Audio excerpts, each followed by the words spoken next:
Hello guys. ये video में मेरे को एक प्रैक्टिस प्रॉब्लम डिस्कस करना है जो मैंने अभी तक डिस्कस किया नहीं है।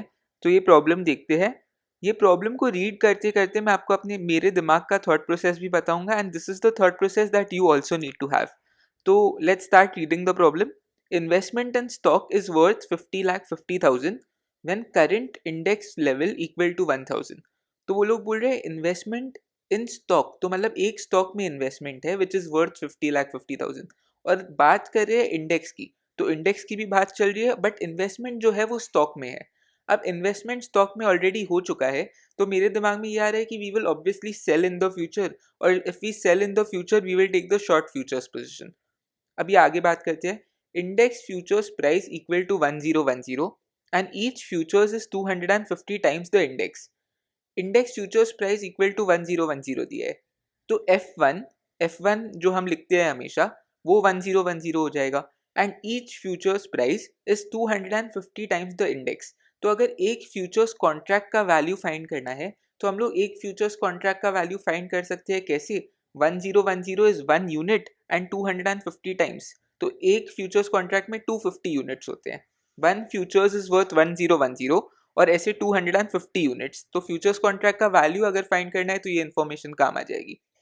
अब दिया है if the beta of the stock is 1.5 how will you hedge the position assuming the following data. अब बीटा ऑफ द स्टॉक दिया हुआ है 1.5 और हमने ये भी नोटिस किया था कि इन्वेस्टमेंट स्टॉक में है बट इंडेक्स फ्यूचर्स की बात हो रही है। Now the asset to be hedged is the stock but the futures contract that we are using to hedge this position are index futures. So if the asset to be hedged and the asset underlying the futures contract is not the same, तो हमें दिमाग में ये सोचना पड़ेगा कि amount to be hedged will have to be changed. हमारा जो exposure है वो है 50,50,000 in the stock, but हम इंडेक्स फ्यूचर्स यूज कर रहे हैं टू हेज द एक्सपोजर। तो इंडेक्स फ्यूचर्स में जो हम अमाउंट हेज करेंगे that can not be 50,50,000, it will have to be something other than 50,50,000। अब बीटा ऑफ द स्टॉक दिया हुआ है। अगर बीटा ऑफ द स्टॉक दिया हुआ है तो हम ये कह सकते हैं कि इस केस में बीटा 1.5 है तो ये अग्रेसिव स्टॉक है। अगर अग्रेसिव स्टॉक है इसका मतलब है when the market increases this stock will increase more than the market and when the market decreases this stock will decrease more than the market. मतलब ये जो स्टॉक है उसमें हमें ज़्यादा एक्सपोजर को हेज करना पड़ेगा। तो 50,50,000 अगर ये स्टॉक का हमारा एक्सपोजर है तो अगर इंडेक्स फ्यूचर्स में हम हेज करने की कोशिश करेंगे तो हम जो अमाउंट हेज करेंगे that has to be more than 50,50,000। ये सब information we can find out. अब क्या दिया हुआ है, index pays dividend of 1% per annum. ये मालूम नहीं क्यों दिया है, अभी तो नहीं मालूम, आगे देखते हैं। Risk free rate equal to 4% per annum.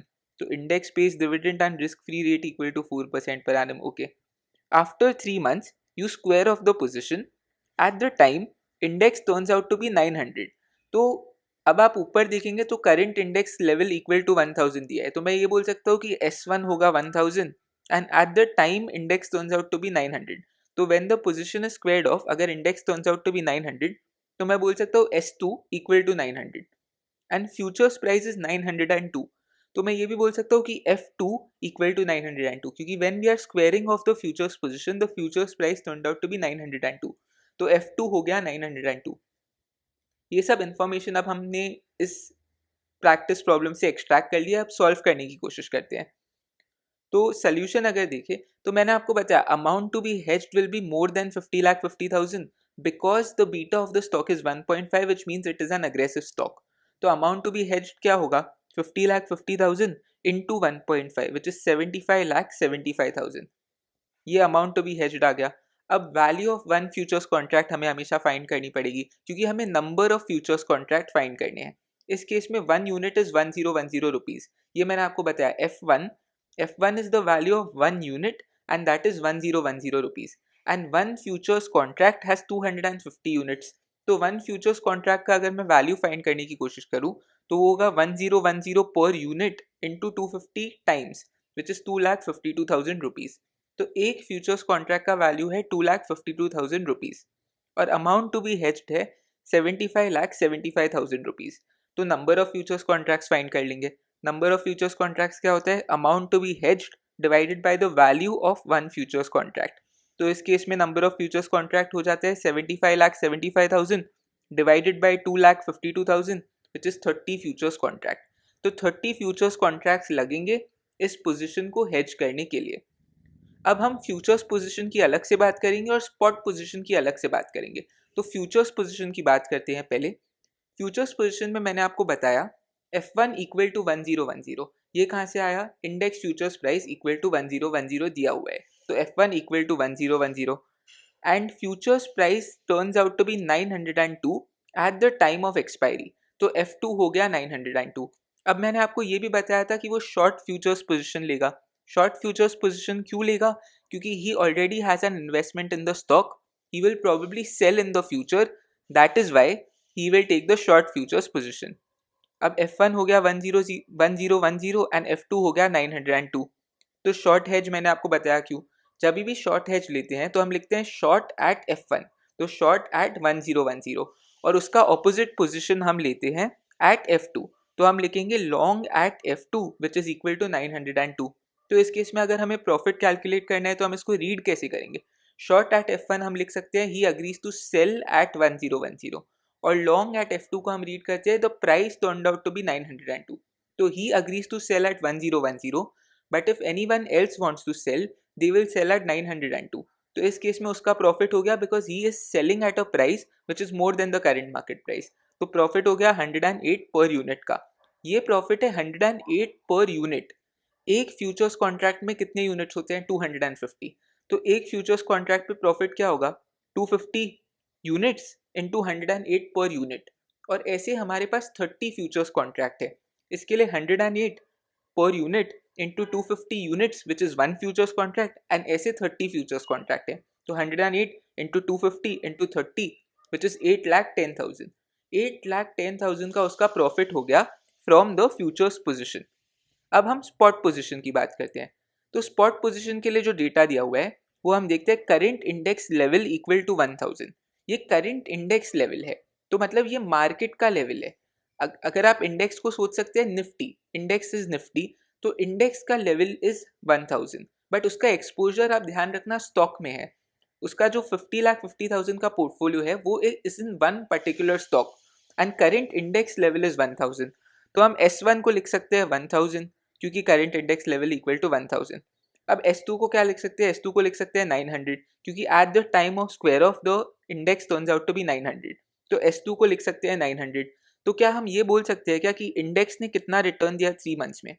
1000 से 900 गया in 3 months and this was the index. तो if the index went from 1000 to 900 in 3 months, हम ये बोल सकते हैं कि इंडेक्स ने -10% का रिटर्न दिया इन 3 मंथ्स।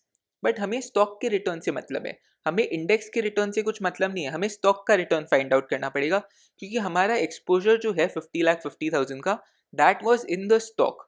तो इस केस में index return is -10% in 3 months, ये हमने फाइंड कर लिया। इंडेक्स रिटर्न को आप मार्केट रिटर्न भी बोल सकते हैं।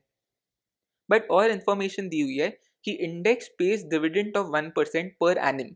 तो index went from 1000 to 900 in 3 months, इसके लिए -10% का रिटर्न दिया उसने in 3 months. But index also offers 1% per annum dividend. अगर index 1% per annum dividend offer करता है तो 3 मंथ्स में इंडेक्स कितना डिविडेंड ऑफर करेगा? 1% इज इन 12 मंथ्स। तो इन 3 months how much will it be? In 3 months, it will be 1% into 3 divided by 12, which is 0.25%. तो index ने -10% का रिटर्न तो दिया इन 3 मंथ्स, बट 0.25 का डिविडेंड भी दिया इन 3 मंथ्स। तो अगर हम रिटर्न ऑन इंडेक्स कैलकुलेट करने की कोशिश करें तो रिटर्न ऑन इंडेक्स क्या हो जाएगा? -10%, विच इट फेल 1000 से 900 इट फेल, तो इसके लिए -10% plus the 0.25% dividend that it offered, इसके लिए इंडेक्स का रिटर्न हो जाएगा -9.75%। अब रिस्क फ्री रेट भी दिया हुआ है, हम risk free rate 4% per annum दिया हुआ है। अगर 4% पर एनम है तो अगेन हम लोग को 3 मंथ्स में देखना है रिस्क फ्री रेट क्या है, क्योंकि हम पूरी बात 3 मंथ्स में कर रहे हैं। तो 3 मंथ्स का रिस्क फ्री रेट हो जाएगा 4 into 3/12 which is 1%, which is the risk free rate in 3 months. अब हमें मालूम क्या क्या है? हमें मालूम है risk free rate for 3 months, हमें मालूम है बीटा ऑफ द स्टॉक, और हमें RM भी मालूम है which is the market return. तो अगर हमें RM मालूम है, RF भी मालूम है और बीटा भी मालूम है, तो हम रिटर्न ऑन स्टॉक कैलकुलेट कर सकते हैं using the capital asset pricing model. CAPM model से हम क्या कर सकते हैं, हम रिटर्न ऑन स्टॉक कैलकुलेट कर सकते हैं। तो कैपएम मॉडल का फॉर्मूला होता है return on stock equal to R F plus beta times R M minus R F. इस केस में हमें रिटर्न ऑन स्टॉक फाइंड करना है। आर एफ हमें मालूम है 1% इन 3 मंथ्स। आपको ये फॉर्मूला में पूरी चीज़ 3 मंथ्स की सब्सटीट्यूट करनी है। तो आर एफ हो जाएगा 1% बिकॉज 1% इन 3 मंथ्स।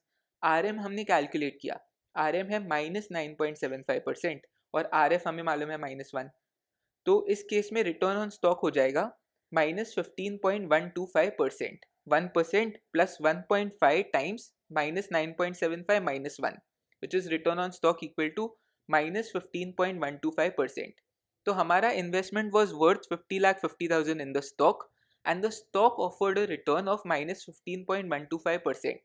तो क्या मैं ये बोल सकता हूँ क्या कि हमारा जो न्यू पोर्टफोलियो वैल्यू होगा वो होगा 50,50,000 माइनस द 15.125% ऑफ 50,50,000। ये क्यों? क्योंकि the stock offered a return of -15.125%। तो the new portfolio value will be the investment in the stock minus the return that it offered. तो 50,50,000 माइनस 15.125% ऑफ 50,50,000 which is 42,86,187.5। तो ये था स्पॉट पोजीशन। स्पॉट पोजीशन में हमारा loss हुआ, इसके लिए हमारा न्यू पोर्टफोलियो वैल्यू जो है वो आ गया 42,86,187.5। बट हमारा फ्यूचर्स में प्रॉफिट भी हुआ था। तो फ्यूचर्स में जो प्रॉफिट हुआ वो हम इस पोर्टफोलियो वैल्यू में ऐड करेंगे तो हमें नेट हमारा जो पोर्टफोलियो वैल्यू बना है आफ्टर टेकिंग द हेज वो आ जाएगा। तो फाइनल पोर्टफोलियो वैल्यू हो जाएगा 42,86,187.5 which is the portfolio value, the spot portfolio value, and the 8,10,000 rupees profit from futures will have to be added to this. इसके लिए the new final portfolio value becomes 42,86,187.5 plus 8,10,000 which is 50,96,187.5। अब इसी question के second part की बात करते हैं। इस क्वेश्चन के सेकंड पार्ट में everything remains the same. The only thing that has changed is at the time of square off index turns out to be 1000 and futures price is 1003। बाकी सब same है, बस at the time of square off S2 and F2 has changed। तो इस case में index turns out to be 1000, इसके लिए S2 हो गया 1000 and futures price is 1003, इसके लिए F2 हो गया 1003। अब हम फ्यूचर्स पोजीशन की अगर बात करें तो इन फ्यूचर्स हमने लिया था शॉर्ट फ्यूचर्स पोजीशन। क्यों short futures position? Because he already had the investment in stock, he will probably sell in the future. If he's planning to sell in the future, he will take the short hedge or the short futures position। F1 हमें मालूम है F1 equal to 1010 and F2 भी हमें मालूम है F2 equal to 1003। तो short hedge उसने लिया short at F1 which is 1010 and long at F2 which is 1003। तो अब इस केस में प्रॉफिट एंड लॉस कैलकुलेट करना है। तो प्रॉफिट एंड लॉस कैसे कैलकुलेट करते हैं? शॉर्ट एट F1 का मतलब he agrees to sell at F1 which is 1010, price turns out to be 1003। if the price turns out to be 1003, if anyone else wants to sell they will sell at 1003 but he has agreed to sell at 1010। इसके लिए उसका profit हो गया of 7 per unit. अब number of futures contract तो मैंने आपको बताया सेम ही रहेगा एंड वन फ्यूचर्स कॉन्ट्रैक्ट में 250 यूनिट्स होते हैं, उसका प्रॉफिट हुआ है 7 per unit into 250 units which is one futures contract and ऐसे उसके पास 30 futures contract है।